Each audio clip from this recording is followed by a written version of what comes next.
Welcome to the Theater of Others podcast. My name is Adam Marple, and I'm the co-artistic director of the Theater of Others. With the COVID-19 pandemic forcing a shutdown and reevaluation of space and gathering, we at the Theater of Others are thinking about what stories we need and how best we can share them. We believe space is psychology, and it informs the way in which an audience interacts and reacts to what is presented to them. We create uniquely theatrical events in bespoke sensory performance spaces crafted to encourage curiosity and grant the audience permission to commune with the play. Now that space has moved online, how can we encourage interaction and action amongst an audience virtually? The Theater of Others produces plays that both welcome and challenge the audience. We are committed to international collaboration and are a laboratory that helps artists grow through intensive study of their craft. The Theater of Others creates a shared community of artists and audiences for the purpose of exploring the most profound issues of our lives and times. We believe the play watches the audience. The audience is necessary, and they are witness to what happens. And you get to be witness to us making that happen. The purpose of this podcast is to open up our process and let you in. We're peeling back the curtain, so to speak, and encouraging you to follow along, to ponder, prod, and question, to join us and criticize us if need be. Being a witness is no passive task, and it requires much from you. Are you up for the journey? On the podcast today from Melbourne, Australia, are co-artistic directors Budi Miller and myself in Cairo, Egypt. This podcast contains explicit language.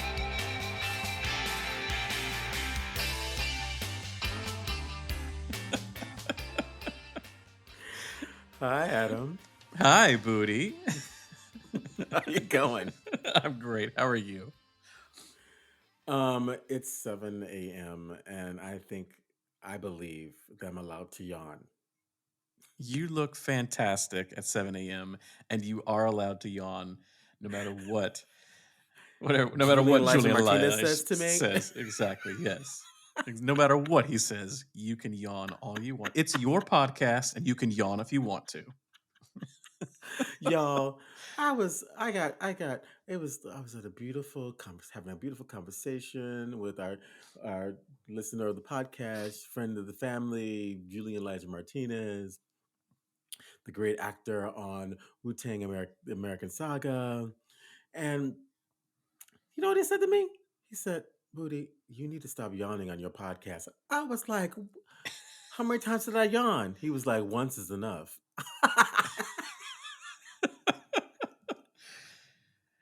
I mean, He was like, that is very unprofessional. we are new to this YouTube thing, so we were not thinking about what we look like on these things, So, but I don't even think he was watching YouTube. I think he was listening. I think he heard me go, oh. Could be, yeah, could be.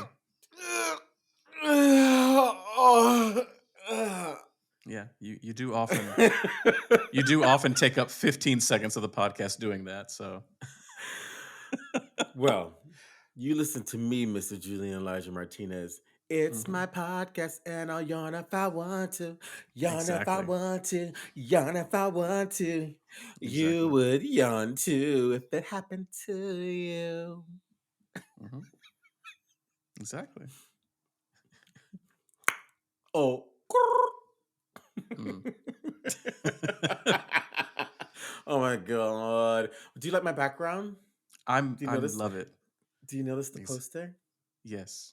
I see the negligence poster, our first show, and the mask underneath it from Kool-Aid and Wine. Mm-hmm. Yeah. Mm-hmm. What's the one next to it? What's the other picture? Oh, that's actually a photo. Oh, that's a really interesting story. I'm glad you asked. Thanks for asking. Mm-hmm. Mm-hmm. I always have had these like wild serendipitous visits from different witches, nymphs, and gnomes and wizards throughout my life. Mm-hmm. And this was when I was living in New York, and I think it was the beginning of Facebook. And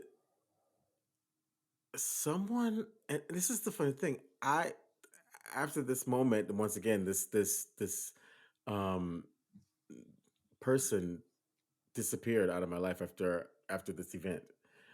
So I don't remember his name. I kind of remember what he looked like. And sounds like many of my one night stands. Anyway, but it wasn't it wasn't a one night stand.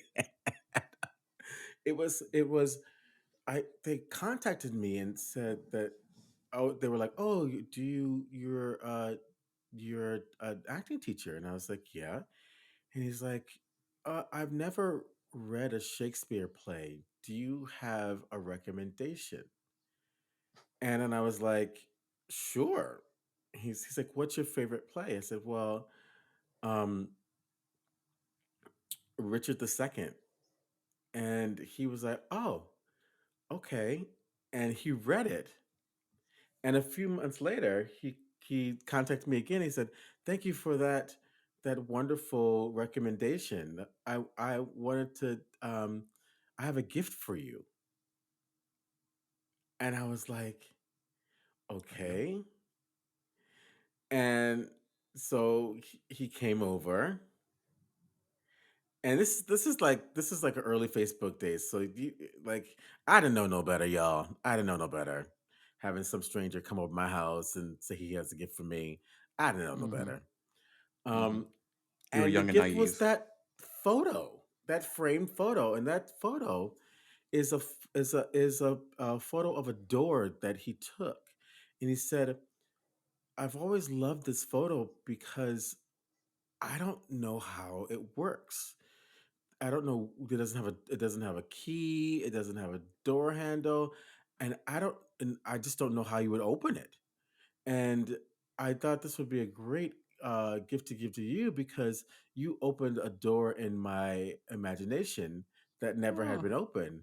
And I wanted to give this to you to say thank you. wow.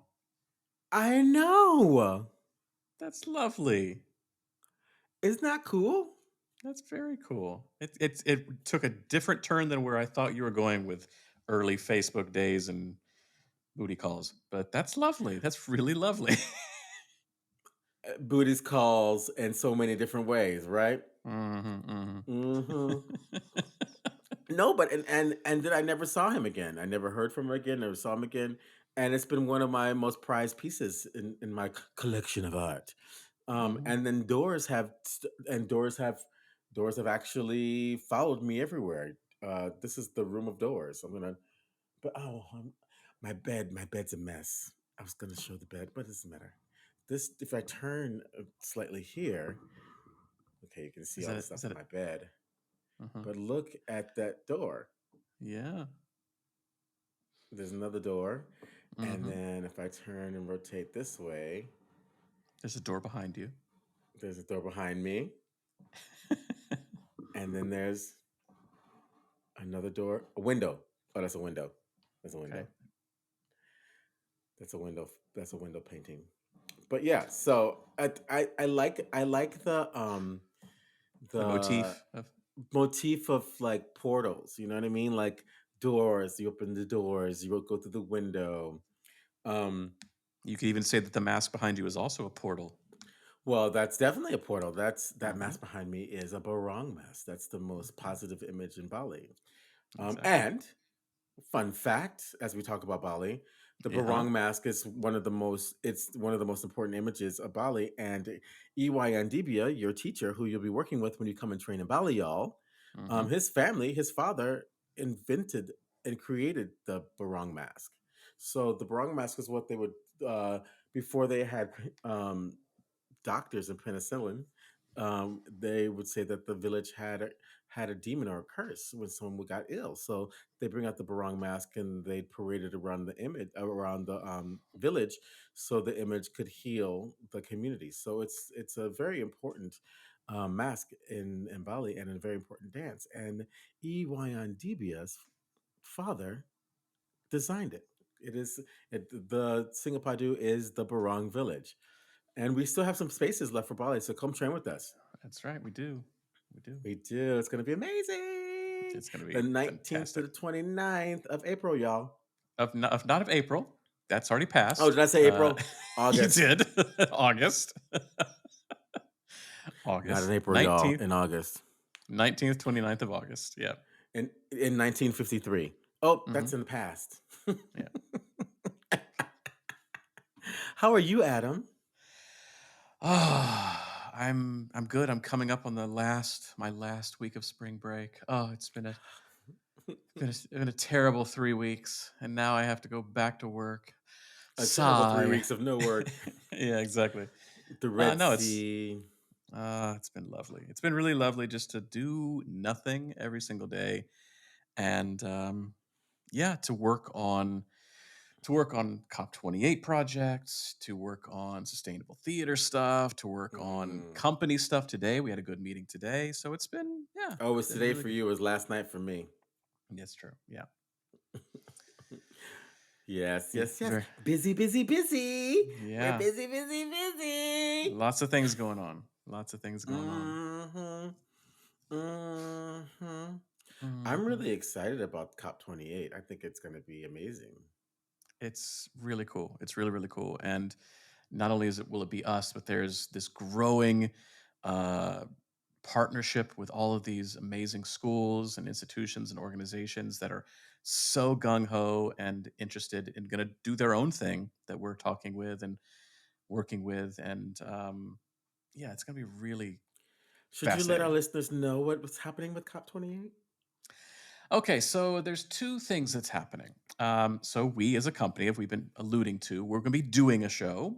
Stephen Galtney's writing us a brand new show that we'll be Mm. taking to Dubai and performing at the COP28 climate conference. Mm-hmm. Um, we will obviously then do that show for a while. It'll be in our repertoire, and but along with that is another kind of partnership that, again, I've been alluding to this entire time, which is institutions and colleges, universities around the world are joining into the Sustainable Theater Coalition, which Mm. is a way of making their own sustainable theater production and taking that research, taking all the material that they have done, all the things that they've found out on their own, with their local resources, with their own local context. And not only are they going to record, film, and stream that production, but they're going to take that information and they're going to upload it to a website that we have called sustainable-theater.org.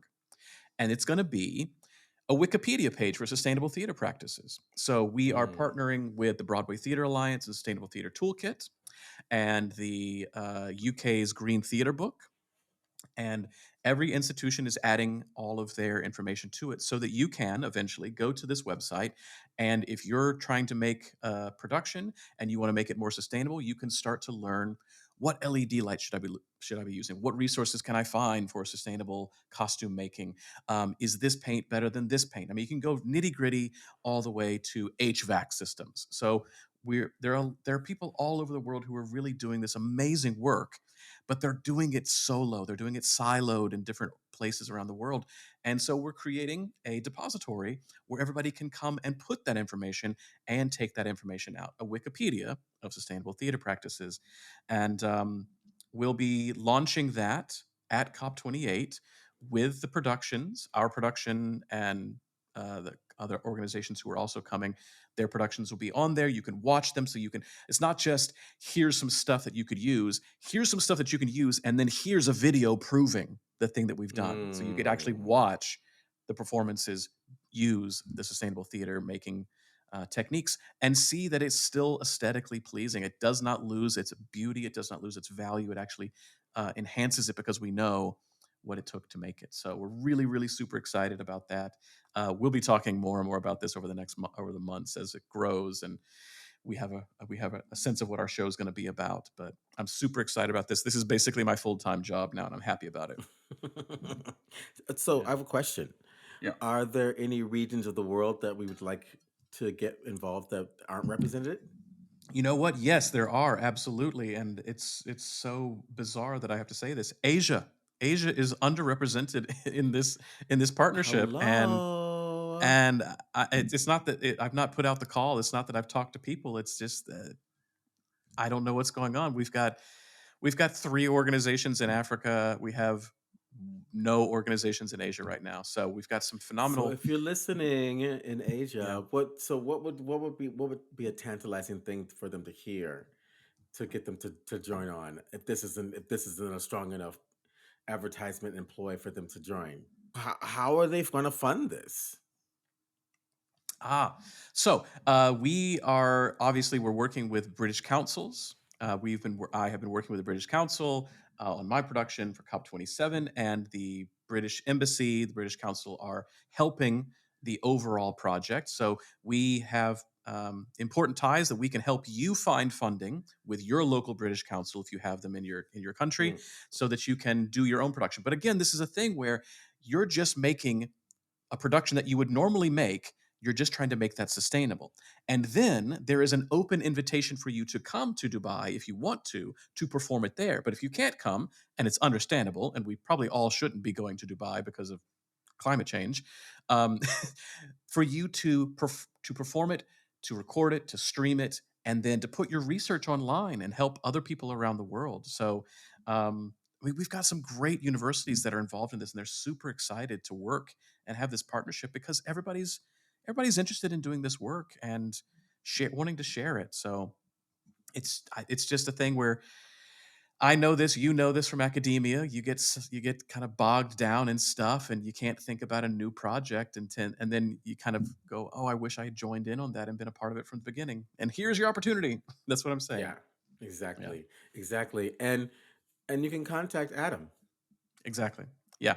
Adam at theaterothers.com. You can find me, there. You just any of the ways that we have on the podcast to contact us, do it, because it's a company driven initiative that we're in charge of, and we'd love to have more people on board.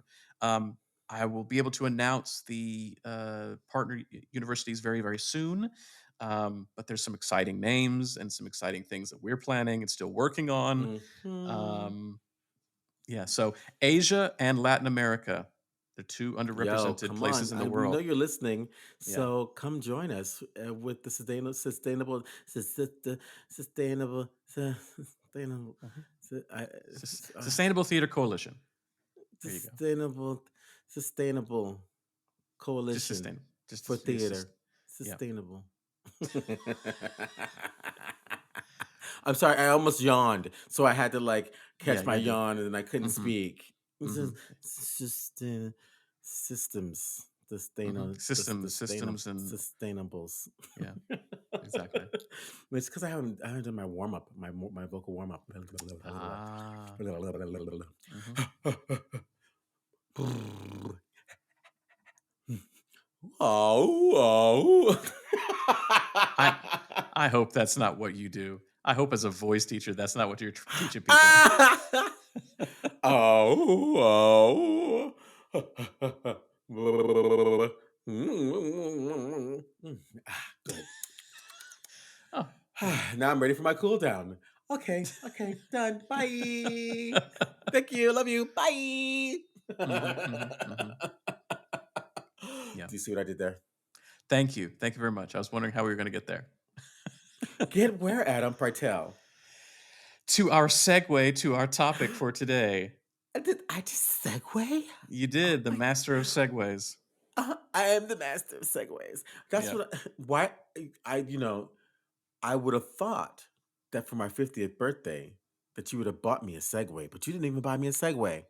I didn't. No. Your legs to work. You're good. You don't need a segue. Ew. Ew. Ew. What are we talking about today, Adam Marple? We are talking about something we've talked about before in various ways, but not dedicated an entire episode to. We are talking about the warm up and Mm. the cool down. Ooh. Yeah. The warm up and the cool down. So, why would we dedicate an entire podcast to the warm up and the cool down? Well, like I said, I think we've talked a lot about warm ups. I mean, Mm. if people don't know how we feel about the warming up by now, then they've not been listening long enough because We we should talk about this. remind them. We talk about it a lot, but we will talk more. We will remind you why it's important. But I don't think that we've talked enough about, and I don't think schools in general talk enough about the cool down, about the after effects of how to leave it in the room, to not take it home with you, how a performer and artist's life, we are a lot of times the creator and the creation, and sometimes we don't have the distancing effect that a painter has to distance ourselves from our work, and so we take it home with us. And an artist's life can sometimes be unhealthy because of that. So the cool down is a good way to kind of get out of it as well. Just as you would Mhm. warm up for the work, you need to leave the work behind and move on with things. So yeah, I think it's important for us to talk about warm up and cool down today. Well, and I think the other thing is that, we're saying warm up and cool down, but it's actually the work. Yeah, that's It's yeah. the work. It's not the thing that you tack on to beginning or end, or if you have time for it, you can add it. No, this is the work. Yeah, This it's is the work. how you start the work, and this is how you end the work. Okay, so how do you want to start? Should we warm up with a warm up? You lead it. I don't know. It's- Well, I think let's talk about what is a warm up. What is the work mm. of the warm up in actors? So do directors need a warm up? I think so. Not in the respect that an actor has, not a respect that a performer has. I mean, but there are things that I do before I go in the room. There are things that I imagine designers do before they go in the room. It's preparation. We can call it warm up. We can call it preparation. It is, what do I need to do to be blazing hot 100% when I walk in the room to do my art. So that's the key. So the image that we want to share with everyone is you want to start hot and then Yeah, boil over. That you want to start your rehearsal, your job hot so that yeah, when it's time, you can boil over. So whatever that means for you and whatever you need to do for your body and your imagination and your spirit to begin hot. And when I say that, because often what happens is when I'm teaching the actors warm up, right? It's really about meeting where you are at the beginning of the work, and it's not hot. It mm. might even be uh, I was gonna say antiseptic. Yeah. I have met performers who are antiseptic, so yes. You know what I mean? Yeah. But I meant apathetic. But like it, and that's part of the work is really meeting where you are, as opposed Mm, to saying I need to be at a certain place when you're not there yet. By meeting where you are, it helps you navigate and drive your instrument to where hot means for you for the work you have to get going. mm, Because oftentimes, and this is what I can't this is the thing that drives me crazy, is when an actor uses the work as a warm-up, meaning they use coming into the room as beginning rehearsal as a warm-up and not having prepared themselves for the work that yeah, needs to be done. yeah, So you actually waste a lot of time trying for the actor trying to get the actor to the place that they need to be to do the work. yeah, yeah, And this is one of those things that like it is a drama school training program kind of curriculum design that gets instilled in actors that are educated um, in that way, mm, and as opposed to actors that have uh, just begun working and rely on their talent and skill sets. mm, That it gets this kind of weird side eye on the job yeah, where you have those actors that are warming up, and then you have those other actors that are drinking their coffee and kind of looking uncomfortable out of yeah, the side of their eye, going because they don't have a warm up. They might want to warm up, but they don't have a warm up, yeah, and oftentimes the things that require us to get to where we need to go may look weird to the plebeian imagination. yeah, yeah, So then there's so then there's the pressure of trying to find that space for yourself to do the things you need to do.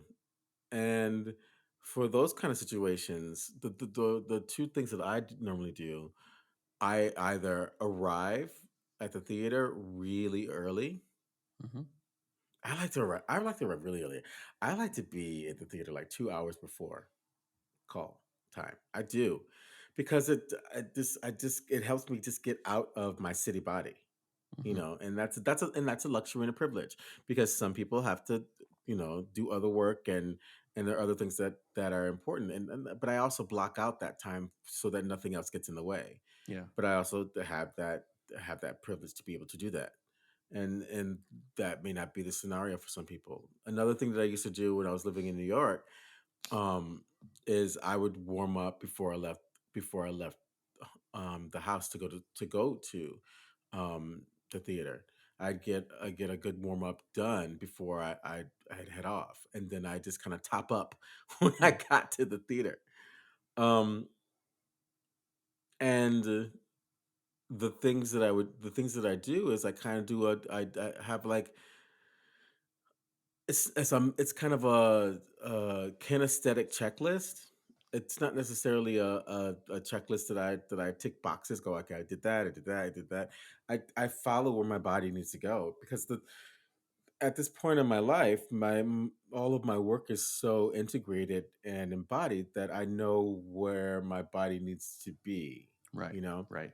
but the other thing is that like, so if I'm working on my emotions and my organs, and I do my PEM work, I have a very clear set of exercises that I do, and an order that I do them in, Yeah.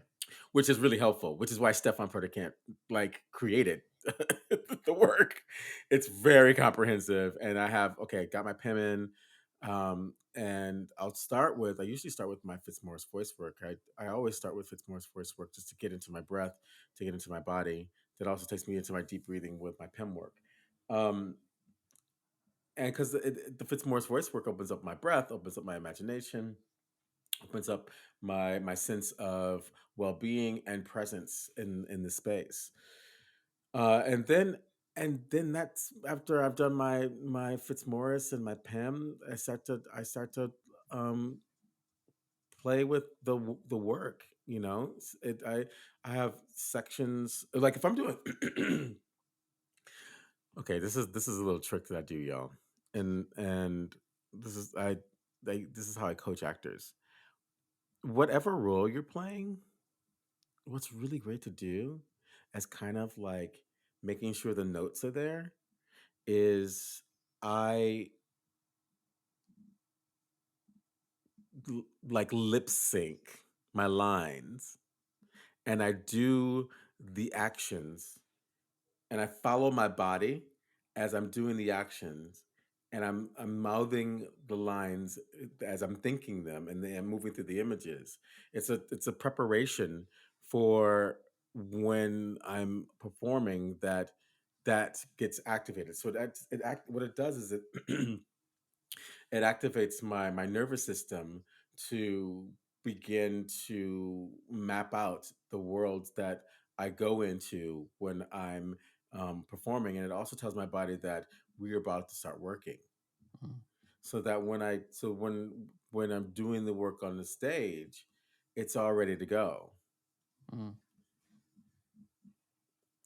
Um, and that's what gets me in this place of like, feeling like, wow, I'm bubbling. I'm ready to go. And then then there's all these other technical things, like making sure your props and your costumes are already, you're ready to go. Your makeup's ready to go, and your stage combat's ready to go. Your intimacy stuff is ready to go. But like, I tend to like to have that stuff taken care of before I have to go through the technical stuff. So for me, it's body into the technical stuff, Mm-hmm. Yeah.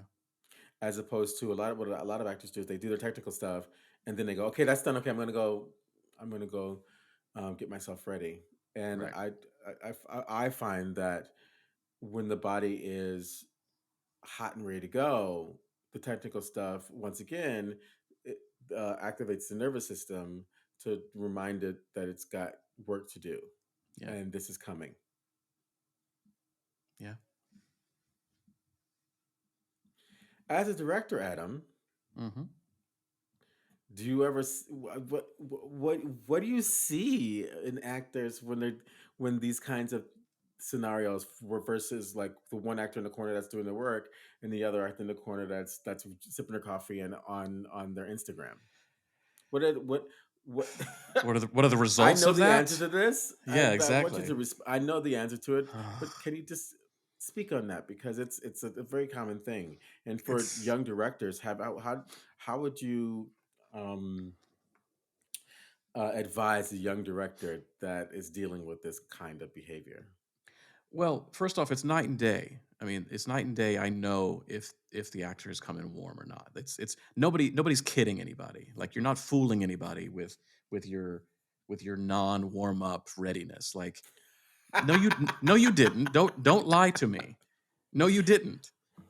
No you didn't, or or you suck, and we need to have a conversation about your employment because if you're warming up and this is where you're at, then so it's night and day. Um, Ultimately, first off, is it available for the actor? Is the space available for them? Is the space going to be open so that 2 hours beforehand they could come in and do that? As a director, this is something that you can look out for and be in charge of. You can say, like, look, I would like the space available an hour before we start rehearsal. So if the actors want to come in and rehearse, talk to your stage manager, talk to your production manager, make that a thing, make that a part of it. For me, in all of my rehearsals, I take the first hour and we do warm-ups. Now, I could just take that first hour of my rehearsal and give it away, but I typically normally lead warm-ups. I typically lead a viewpoints, open session, salutations, going into the flow. Like I do that. That's a part of my rehearsal, but that's also part of my warm-up as well as a director.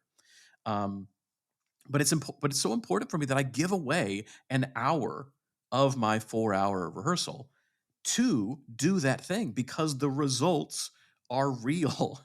They're very it's very known when we skip a day, when we don't come in, when something has happened, when we just take the outside world and just bring it right into the rehearsal like nothing's happened. Like we don't want it's like it's like you've been outside walking through the mud and you go into your mom's house without wiping your feet at the door. Ooh, Oh, exactly. Exactly. Take the time. Take off the shoes. If nothing else, wipe your feet, then well, if you're come an in. Adam Marple show, you have to take off your shoes, so you have no choice. That's true. That is true. That's true. So can you explain what do you mean by you leave an hour of the 4 hours for warm up? What does that mean? Is that I mean you just prepare that like a certain phase of the because when we say that it's the work, what do you mean by that when you leave that hour? I don't think that a warm up is separate from the work itself. I mean, we talked about this before, but what I mean is like even if you the actor are doing your thing and you need to get your body warm, I don't think that is separate from the scene that we're going to be working today. I want you to be thinking how to incorporate that into that. So when I leave an hour of my rehearsal to warm up and we're doing viewpoints together collectively because we're working on this scene later on, and we're all going to be in the shit in a minute. We're all going to be in in a place asking questions. And why can't we go ahead and start asking those questions of our body now? Why can't we start asking those questions subconsciously inside of a process of movement that the mind, is distracted and then can answer it later on? We're not having to get over a hurdle to get somewhere. It's already been thought of. The body has already been thinking of it in a way that has been, not on the forefront cerebral cortex, really kind of work it out like a math problem. So, I will put possible scenes or possible themes inside of an open session. I will allow some lines. I want them to discover character in a non-psychological way that is not determinative by the structures and the psychology of that scene. What if your character was in a situation like this where there's a imaginary tea party on a toadstool and then a car drives through? Like, open sessions are crazy improv, and so you never know what's going to happen, but it allows you to go, well, he would never do this. Well, we know we don't like that kind of actor, right? My character would never do that. But in an open session, yeah, Mm, they have to. They would. What can you discover? And if there's mm, something that you can go deeper into that we don't have time in rehearsal to discover, Go deeper into that in an open session. Go deeper into that in these warm-ups. How do you discover and differentiate between who you are and who the character is, and where that line overlaps or doesn't overlap at all? Like, why is their tempo the same as your tempo? Why is their height the same as your height? Explore those things and play with those things and test it out in this place, in a really safe place, before we start making decisions in the rehearsal process, before we start looking at each other making those decisions. You know That's what what it I means for just me. thought of when you just listening to you speak about an open session? Hmm. The open session is, if you're, I mean, the value of an open session is it's the character's dream space. Yes. Yes. I Yes. mean, I've had dreams as fantastical as sitting on a mushroom and watching a train drive by, and I'm like, it's dreams. It's your character's dream space, Yeah. which takes care of your psychological space, your subliminal space, and your imaginative space within the world of the character. I Yeah. love that. It's the first time that that's come in for the open session. Like that. That's really clear, Hmm. Yeah. and also it validates the kind of okay. So then, all right. I saw the the um the seagull with Parker Posey when I was in New York. Yeah. How was it? Adam, Tell me about it. trash, trash. It was horrible. It was No. horrible. I It mean, was, but look, okay. So Galtney loved it. Galtney loved it. I I mean, I don't like I, that I play. thought the writing was bad, the acting was bad, the directing was bad, the design was bad. It was just bad, and Yeah. and so then it starts off with the space is empty, and then the actors come out, and then the audience gets quiet, and then the actor goes, no, no, no, continue what you're doing, just this, and then they start warming up in front of us. Adam, it was like bad 1990s theater. It was like they were warming up, and if you're not watching the YouTube, I'm giving you Yeah.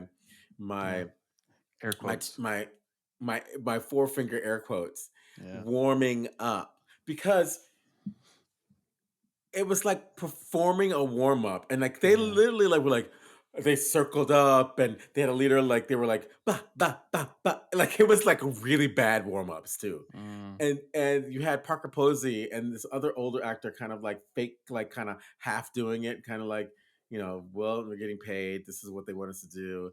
And it was just like it had no place yeah. on that stage. Yeah. And the other thing, the reason why I didn't like it was, if you're going to do your own version of a play that's fucking brilliant and that has classic brilliant lines, and you're going to do a sweeping surface interpretation that, the way you manage it is through uh swear words and um Glotto Fry. Oh, you mean contemporary theater? Hmm. Girl, I was like, and I tried to just appreciate it for the effort, but and then it missed the mark. And Parker Posey was like short line after short line after short line after short line after short line after short line, and it was like there was no nuance because the writing didn't have the same kind of musicality that that play has. And this is, and I'm all for new forms. Yeah.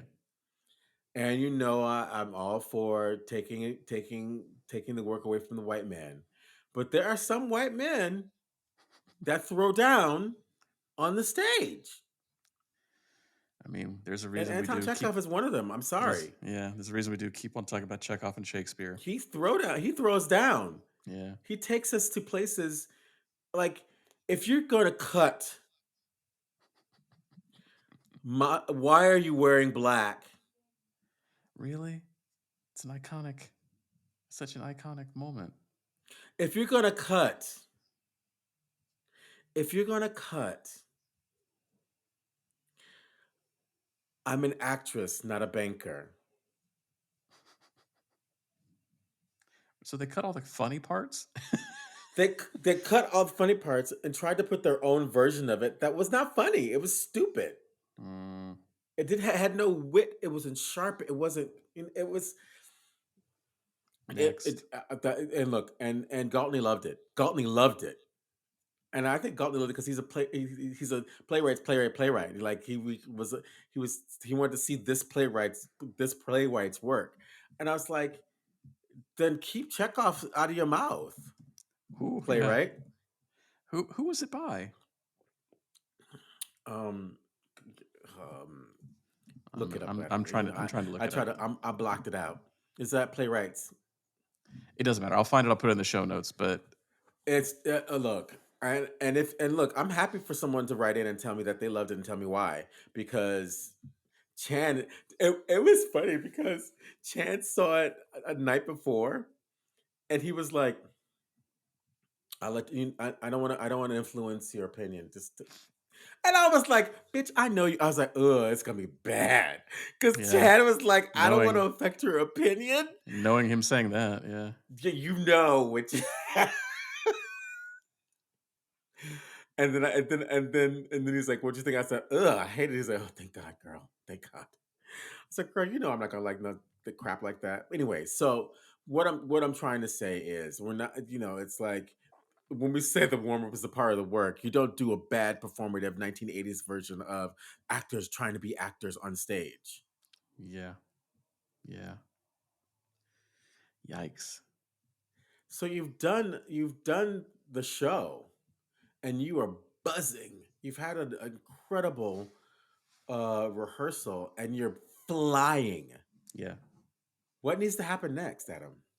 I mean, go and see your public. Go and see your friends. Do the thing for the business, of course, obviously. But then you need to take stock and you need to kind of, I don't know, reverse the process. Do you need to meditate? Do you just need some time packing some things up? Do you need to physically do anything to get back into your body and out of the character's body or out of the character's headspace? Um, you know, I would even maybe, say do that before you meet the public yeah, because your nervous system is going your nervous system is on fire. You yeah, said hot and boiled over. You done boiled over. yeah, So you need to and you're going to meet an energy that's not a part of the play, which is yeah, the public, yeah, right? So you need to find that you need to have a practice for yourself for coming back into your body. yeah. And I would recommend a shower.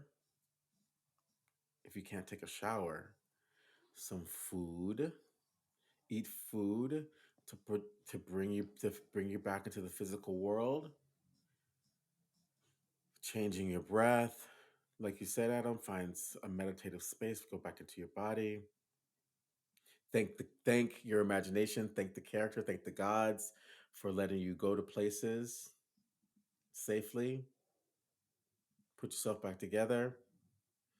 And then I would say find an actual ritual that Mm, kind of takes you step by step by step by step that your body knows that you yeah, are yeah, done. yeah. You need to have an anchor. You need to have an anchor that you know that you can return to. So it's about finding an anchor state that you're leaving to go to the boiling spot, and then you know where you're trying to get back to at the end of it as well. So that's not just like, well, I think I'm okay, because you've got the adrenaline pumping. It was a great show. Your family was there, and then like what you're going to go out and you're going to get food, and you're going to get a drink, and then you're going to try to go to bed, and it's 2 o'clock in the morning, and it's like you're still Hmm. pumped, and then that's Yeah. that's when it gets into the dangerous territory because then you start to get sick, you start to Yeah. overeat, you start to overdrink, you don't sleep enough, other things start to happen versus going, okay, actually, I can't do that yet because I'm not back into the state that I need to be, the Adam state. I need to be in that state. And it's a thing where like maybe, and this happens to a lot of actors. Maybe you don't go and see the public. Maybe you're not ready to do that. Mm, Maybe you say, I will meet you at the restaurant, or I'll talk to you tomorrow. yeah. Um, maybe you got to take that time, especially with a really emotional role, something that really dug deep inside. Um, no, I need that shower. I need that meditation. I need to get back into that anchored place where I know, oh, I've left it. I've wiped my feet on the stage, and now I'm ready to put my shoes on and go back outside again. I'm ready to put that back on. I've said this story a couple of times on the podcast, but Joshua Waterstone and I met Bruce Myers in after his performance of Hamlet, and we asked him, Who's as a Joshua Waterstone? member of the company and childhood best friend, Joshua Waterstone. Who has Uh, very sexy gelfling ears? okay, that's what you say. Um, uh, he and I met Bruce Myers after Peter Brook's Hamlet, and we asked him. He said, as young performers, what advice would you have for us? And he says, um, no knight would enter the battle without their armor. That's the warm up. He said, but you can't wear the armor all the time. You have to also take it off and get back to your farm. And that's the cool down. That's going back to, okay, the war is over. Now you have to live in society. It's, Hmm. take the armor off and go tend your field. Um, Which is also so, why I love PIM work, because you come out of it and you're fine. mm, It's also about the way you work as well. And it's like Stefan Perdekamp created this technique that allows actors to healthfully go into all of these amazing states and come out completely fine, mm, like done, like mm, body has been used for the work, and now I can go on to my life. There actually is no residual, because there's a permeability that they talk about where you're malleable, so it's mm. also about the way you work as well. That's great. Yeah. I mean, I've You seen it. know, I've seen you do it. I've seen Galtney do it. I've seen it work. So yeah. yeah. And it looks like I need to bring you into the PIM family. So we have I to set don't up a know. session then, Adam. I don't know We got to about set up that. some sessions. I don't know. What do you mean you don't know about that? I'm It's for not a your health. I'm not a It's performer for your anymore. health, Adam. You need it. You need it. There's also, PIM well-being, which is like really good for you. So I'm gonna go get some well-being into you, baby. Okay. So, what other things do you think? You were talking about you going and have a drink. Like, I don't drink when I'm performing. I try not But to a, drink when I'm but a performing. lot of performers do. They think Yeah. that's the cool down. That's what I'm talking about. That's what I'm saying. Like that's the dangerous territory is when it gets into, you know, substance abuse or substance use that then becomes substance abuse, no sleep, you're wired so you want to go and party. It's a thing of like, yeah, but you're still working. You have another show tomorrow. You're still an artist that has to get up and do this again. And if you're burning the candle at both ends of the stick, you're gonna get burnt. It's something's gonna happen. So, but at the once you are back into your state, you may want to go out with friends, but you've got to be in state.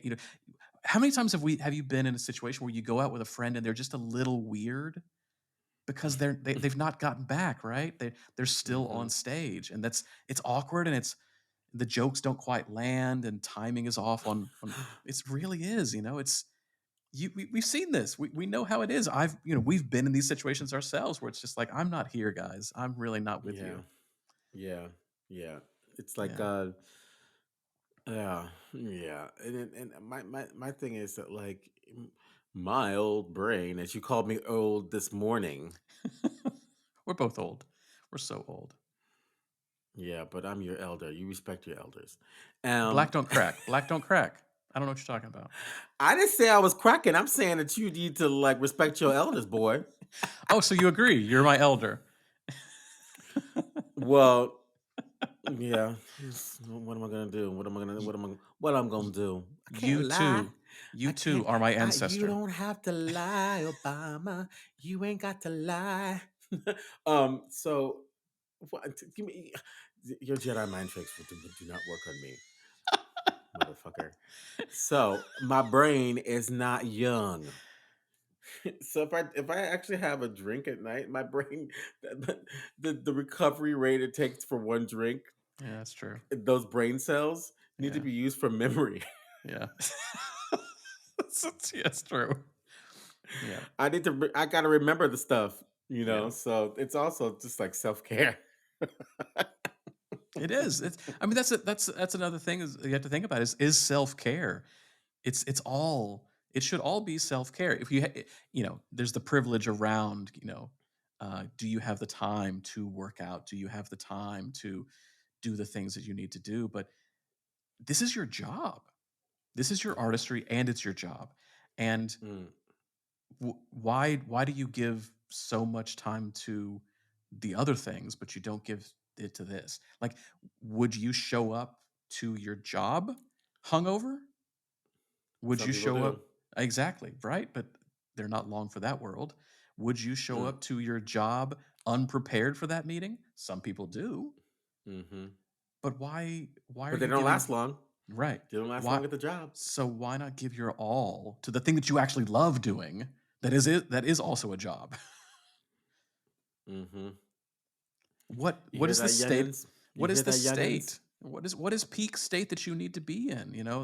We have a friend who he takes all day long. He builds it into his schedule. He has to go work out. He wants to go for a run.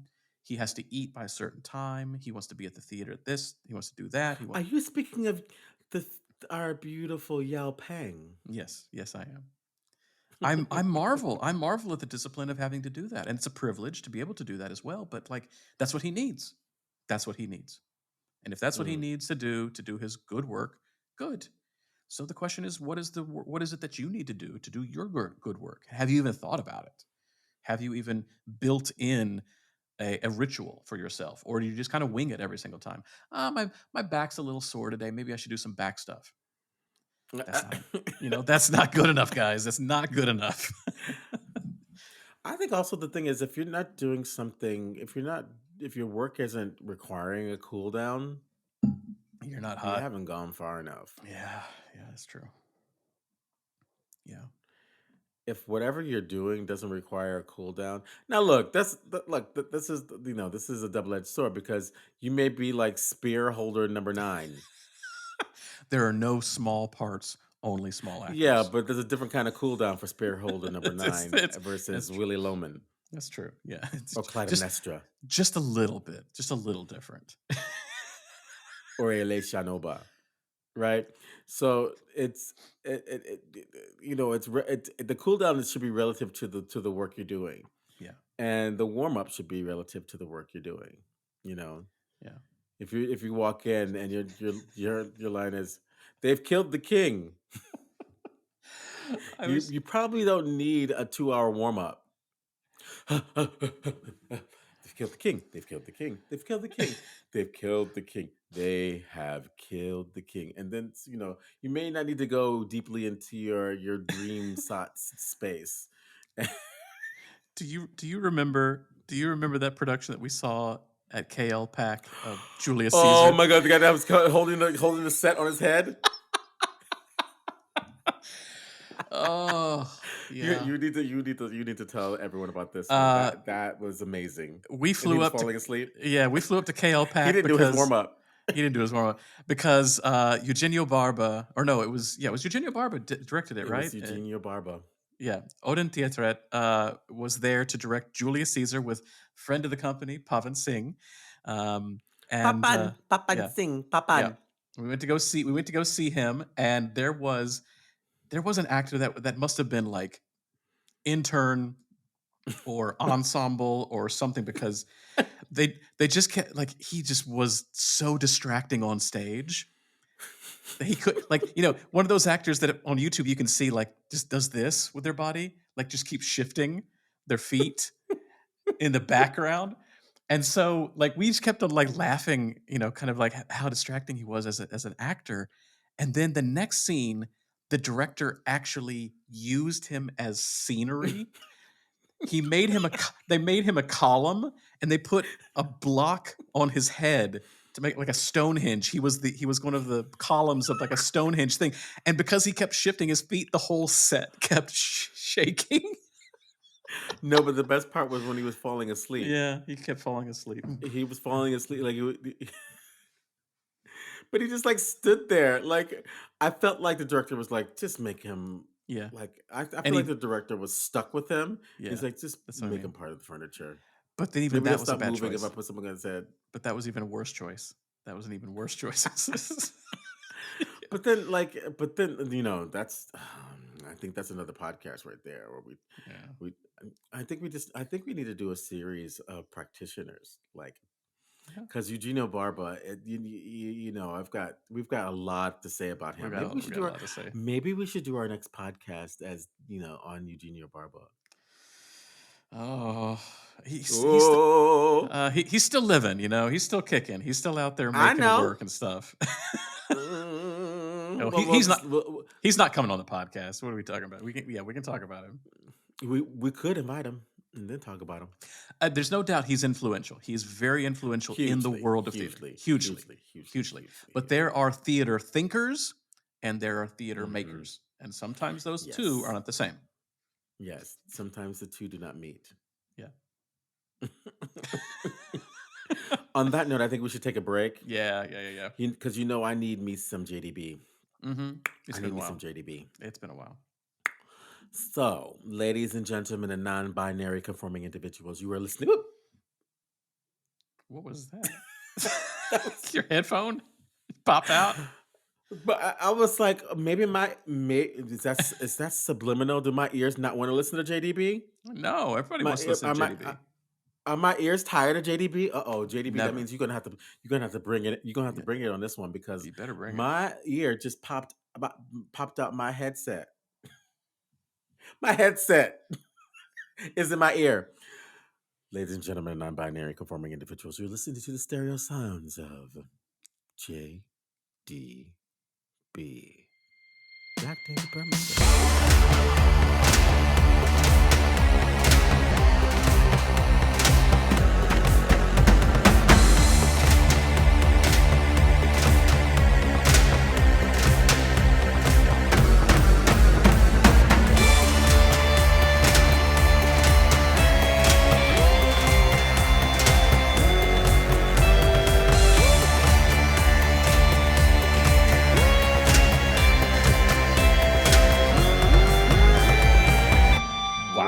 Okay, Jack. All right. Okay.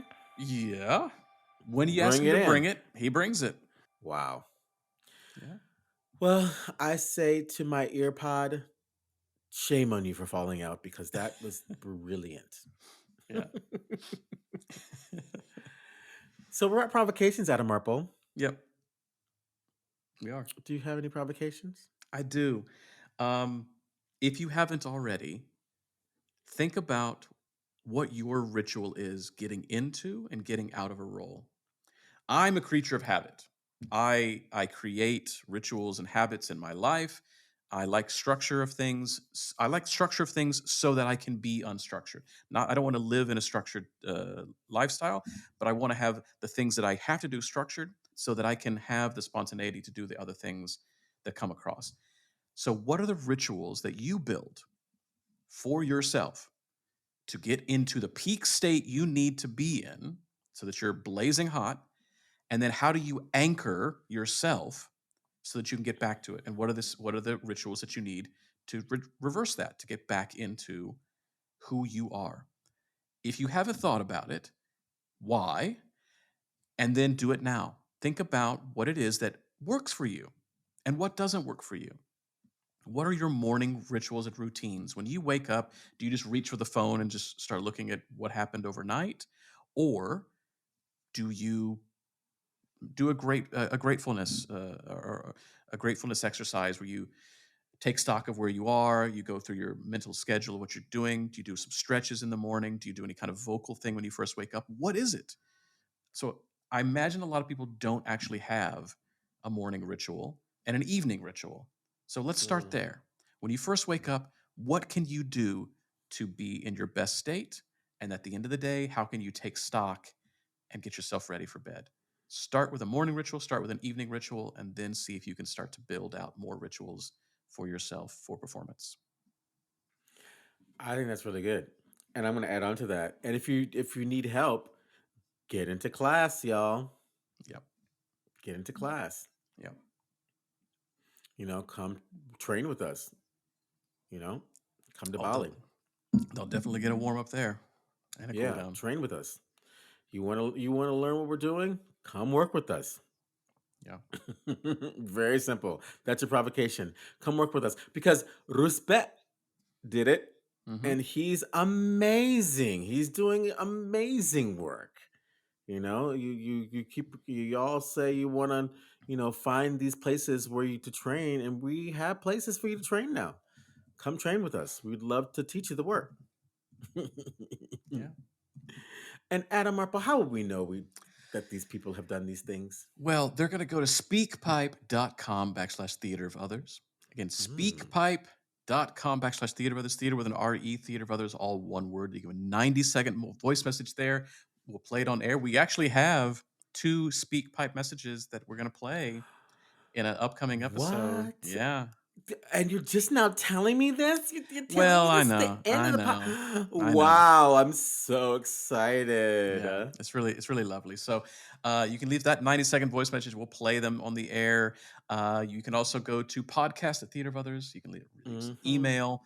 We are on Instagram, Facebook, and our On the gram, y'all. website. You can find many ways getting in touch with us, but the only way that you're going to know about any of these amazing workshops, amazing initiatives, amazing things we've got going on is if you do what, Budi?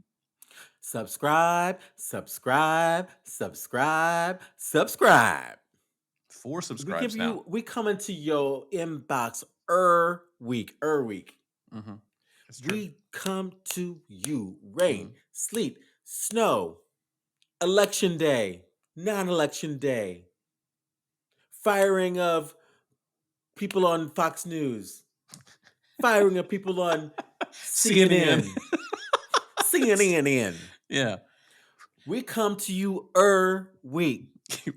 We come to you no matter what organization is firing today. Well, no matter what organization is firing, we will be in your inbox. And the only way you'll know is if you subscribe.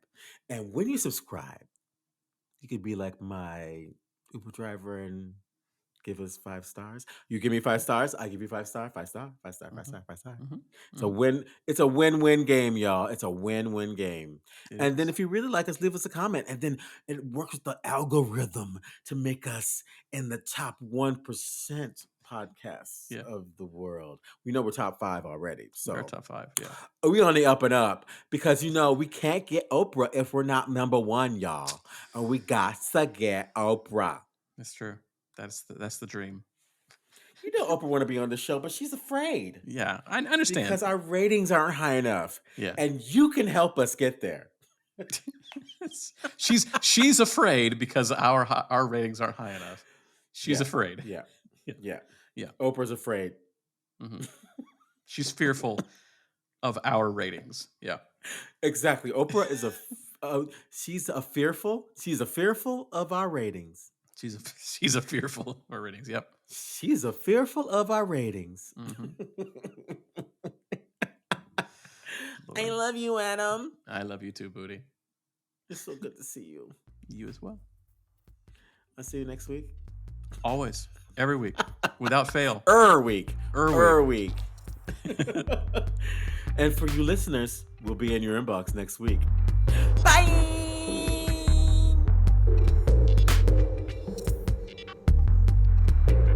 Thanks for joining us this week on the Theater of Others podcast. Make sure to visit our website, theaterofothers.org, where you can subscribe to the show in iTunes, Stitcher, or via RSS, so you'll never miss a show. While you're at it, if you found value in this show, we'd appreciate a rating on iTunes. Or if you'd simply tell a friend about the show, that would help us out too. A special thank you to Purple Planet for the music you've heard. The Theater of Others creates a shared community of artists and audiences for the purposes of exploring the most profound issues of our lives and times. We believe the play watches the audience. The audience is necessary, and they are witness to what happens. And you get to be witness to us making that happen. The purpose of this podcast is to open up our process and let you in. We're peeling back the curtain, so to speak, and encouraging you to follow along, to ponder, prod, and question, to join us and criticize us if need be. Being a witness is no passive task and requires much from you. Are you up for the journey? Be sure to tune in next week for our next journey.